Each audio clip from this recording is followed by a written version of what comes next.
Quatrième épisode avec Gwendoline, notre spécialiste. Nous allons à présent aborder le sujet phare qui intéresse évidemment tous les parents qui ont des enfants en troisième, c'est le brevet. Le brevet, l'épreuve de mathématiques au brevet, comment se déroule-t-elle, notamment pour les enfants ayant une adaptation en raison de leur trouble 10, mais pas que. Nous allons avoir aussi énormément d'informations pour tous les élèves qui passent le brevet et donc l'épreuve de mathématiques, notamment sur la correction du côté des professeurs, du côté des correcteurs, ce qui est attendu, comment ça fonctionne. Ça n'aura plus aucun secret pour vous et surtout l'intérêt c'est ensuite d'en discuter avec votre enfant et puis de lui expliquer ce qui est attendu pour qu'il puisse donner le meilleur de lui-même. Comment s'y préparer? Il faut vraiment classiquement, je dirais, faire beaucoup d'exercices type brevet et s'entraîner pour voir si l'élève, surtout, il sait rédiger, il sait s'organiser, parce qu'il y a 2 heures de maths, c'est intense pour les élèves, ils n'ont pas forcément l'habitude, même s'il y a des brevets blancs, il y en a 1, voire 2 par année. En troisième, c'est pas beaucoup et il faut savoir apprendre à gérer le stress, apprendre à s'organiser, par quel exercice je commence, parce que les élèves, ils font dans l'ordre. Clairement, je ne sais pas si c'est la bonne solution, ça va dépendre des enfants. Ils font les exercices dans l'ordre. Non, on n'est pas obligé. Donc, rien que ça, moi, j'invite les enfants à lire le sujet intégralement et faire l'exercice qu'ils comprennent le mieux d'emblée, à l'instinct, en disant « Ah, celui-ci, ah, mais je sais faire ». Donc, normalement, le jour du brevet, on organise les exercices de façon de niveau croissant, on va dire, du plus simple au plus compliqué, mais ce n'est pas toujours le cas, ça va dépendre des enfants. Parce que le premier exercice, c'est souvent un QCM. Un QCM, c'est piégeant. Donc, on fait attention avec les QCM, mais c'est vrai que c'est pour les faire rentrer dedans dans le sujet. Donc, on n'est pas obligé de faire les exercices dans l'ordre. Et vraiment, donc, pour s'y préparer, on apprend ces leçons et on en fait plein. Il y a plein de sujets sur Internet. Il y a le site APMEP, qui est une association de profs de maths où il y a tous les sujets de brevet, de bac de maths depuis des années. Il y a même mon bac, mon brevet, j'ai passé mon brevet en 98 et il y a même des brevets de 1970, quelque chose comme ça.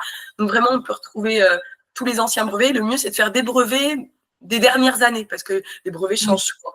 Et les attentes sont parfois un petit peu différentes. Complètement différents, les notions, les programmes. Donc vraiment, faire sur les 2-3 dernières années. On n'hésite pas à faire plein de sujets de brevets. Et par contre, excuse-moi, je me permets de t'interrompre. Je reviens, ça m'intrigue ce que tu m'as dit sur le fait que tu dis, voilà, on n'est pas obligé de faire dans l'ordre. Alors effectivement, je comprends bien qu'il n'y a pas d'obligation, mais j'avais entendu, alors tu vas me dire si c'est une légende urbaine ou pas, mais moi j'avais entendu que au moment de la correction, si on se rend compte qu'effectivement, il y a eu peut-être des choses trop difficiles ou peut-être que c'était trop long et qu'on se rend compte, au niveau national, j'entends, hein, et que manifestement, c'était mal calibré, etc., que les points vont être ajoutés sur le premier exercice et jamais sur le dernier. Autrement dit, c'est sur le premier qu'on peut avoir peut-être un ajout de points. Est-ce que c'est vrai ou pas du tout? Non, je n'ai jamais entendu ça. C'est une légende urbaine, je n'ai jamais entendu ça. Non, mais du coup, ça peut nous faire la transition sur comment on corrige le brevet. Alors, j'ai juste pas le droit de donner un barème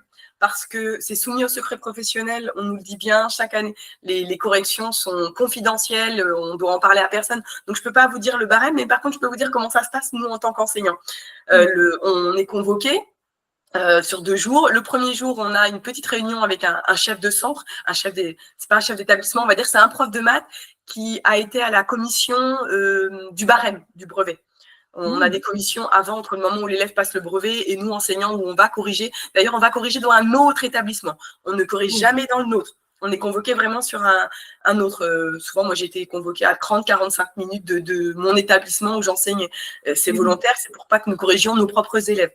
On a, on va dire, une petite heure de réunion le matin, après le petit café, tout ça, où on nous explique le barème. Donc, on a des tableaux et on a exercice 1 et on a le détail par question. Donc, par question, c'est tant de points par question. Si l'élève a bon, si l'élève n'a pas bon, on a un autre détail sur une autre colonne en disant si l'élève met ça, tant de points, si l'élève met ça, tant de points. C'est pour aller chercher des points, pour valoriser l'élève. Donc, en fait, on ne fait pas ce qu'on veut. On n'attribue pas notre propre barème en disant non, mais moi, je ne suis pas d'accord. On n'est jamais d'accord avec le barème chaque année. On le dit. Le chef nous dit, mais c'est comme ça et c'est tout. Voilà. On doit appliquer le barème qu'on nous donne. Le barème est national. C'est ce qui permet que ce soit la même notation sur toute la France. Exactement, c'est ça. Donc, ce soit équitable entre tous les élèves. Donc, le barème est vraiment national.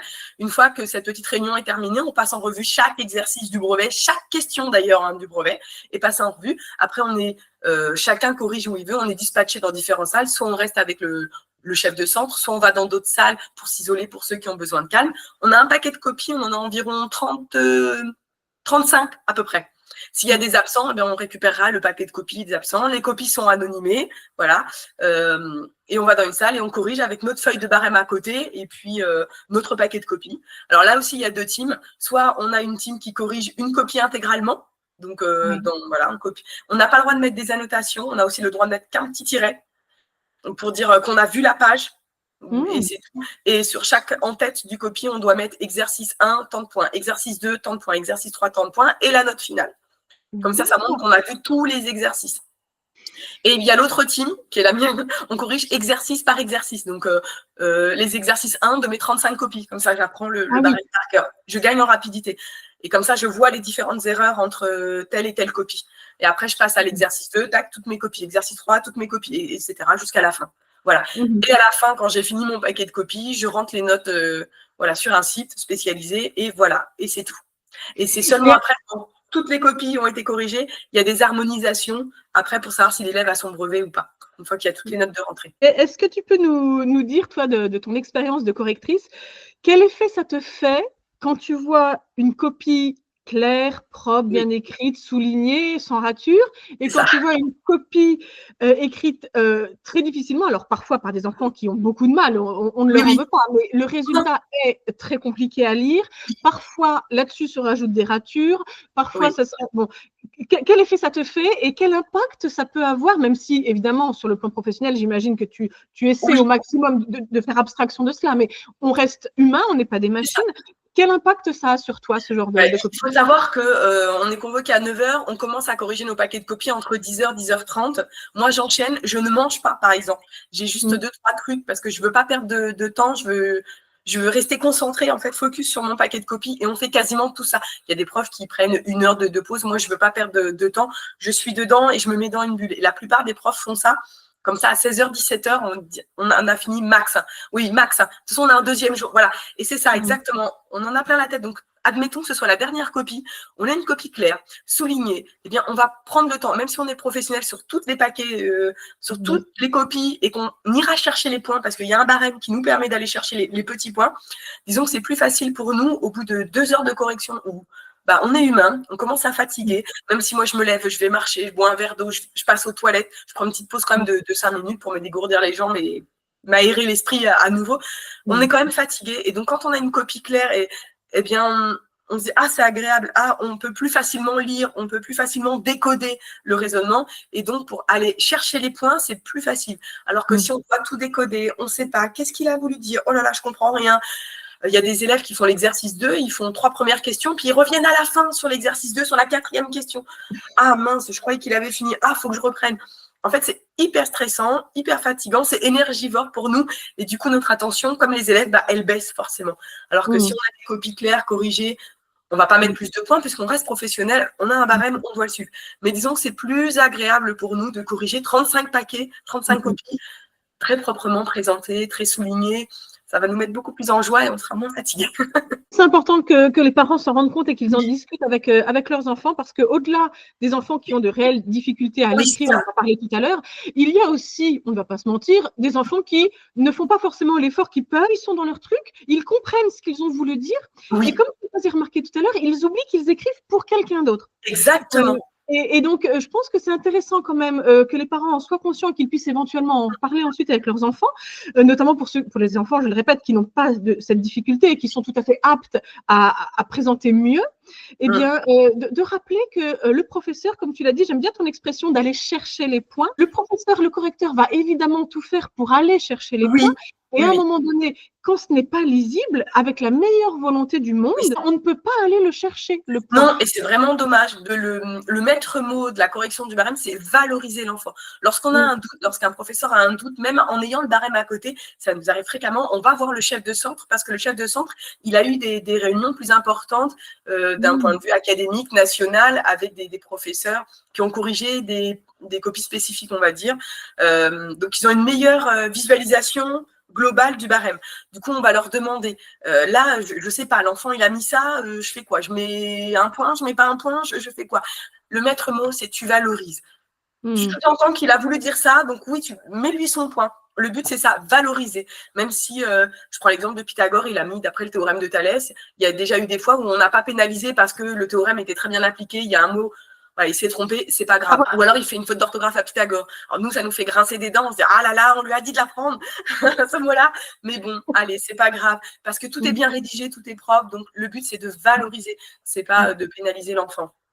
Et je retiens que les correcteurs ne travaillent pas seuls. Outre le fait qu'il y a évidemment un barème, il y a une notion d'équipe et même le fait d'aller voir son supérieur. Et ça, c'est intéressant de savoir que voilà, c'est pas le prof tout seul dans son coin qui va mettre la note qu'il veut. Entre collègues dans la salle, on est plusieurs.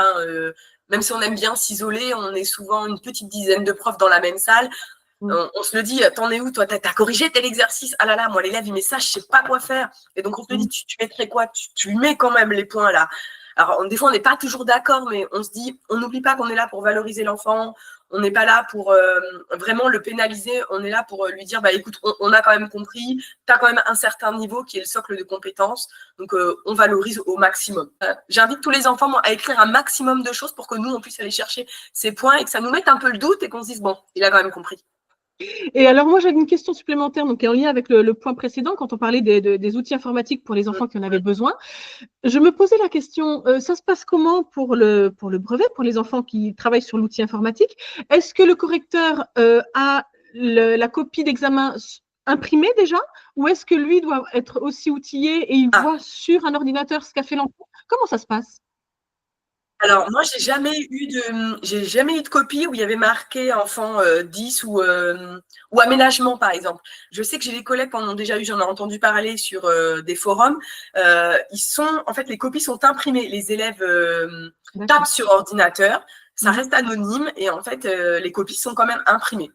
Donc, je crois que le prof corrige sur papier avec le même barème, en fait, que ceux qui n'ont pas de trouble, que les enfants qui ont écrit sur feuille sans trouble, sans tiers-temps.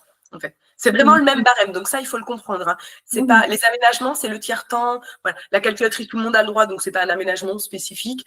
Après, on peut autoriser certains petits mémos aussi. Ça, c'est possible. Voilà, donc les aménagements sont à demander, mais sinon le prof corrige avec exactement le même barème et sur papier. D'accord, très intéressant, super. Eh bien, écoute, moi, ce que je te propose, puisque là, on a quand même bien parlé du brevet, qui est la dernière étape du collège, qui est voilà, il y a un symbole fort quand même avec le brevet qui marque la fin du collège unique, et puis ensuite le passage au lycée pour ceux qui le souhaitent.